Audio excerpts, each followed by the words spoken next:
Hi, I'm Charlotte Lawson, a registered and licensed dietitian. Now, if you're experiencing symptoms of IBS or irritable bowel syndrome, you might be looking for some answers in your diet, as this directly correlates. Well, unfortunately, IBS is a little bit different for everybody.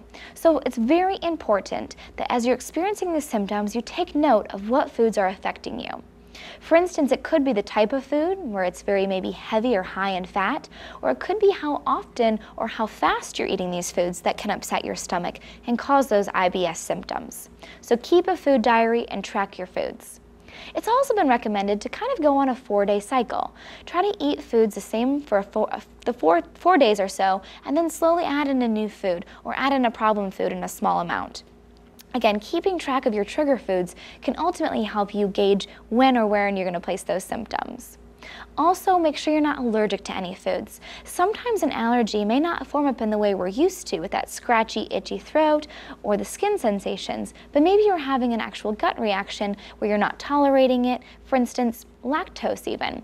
Lactose isn't necessarily an allergy, but it is an intolerance that can sometimes have the same symptoms as IBS. So tracking your foods again is very important. Also, just try in general to avoid high fatty foods, as these are in general a reflux of that gastrointestinal stimulation, I guess. So when you have those high fatty foods, you're more likely to have an active bowel. Try to avoid the spicy foods, and again, try to avoid anything that you may have an intolerance or an allergy to. Make sure to keep up on your fluids and your electrolytes if you're having the diarrhea symptoms and they're pretty persistent. And again, try just simple foods to get past those symptoms, like your white bread or easy to digest things. There's just a couple tips, as IBS is very difficult to diagnose and to treat. But if I can't stress it enough, keep the food diary to make sure you're targeting your trigger foods. I'm Charlotte, and eat happy.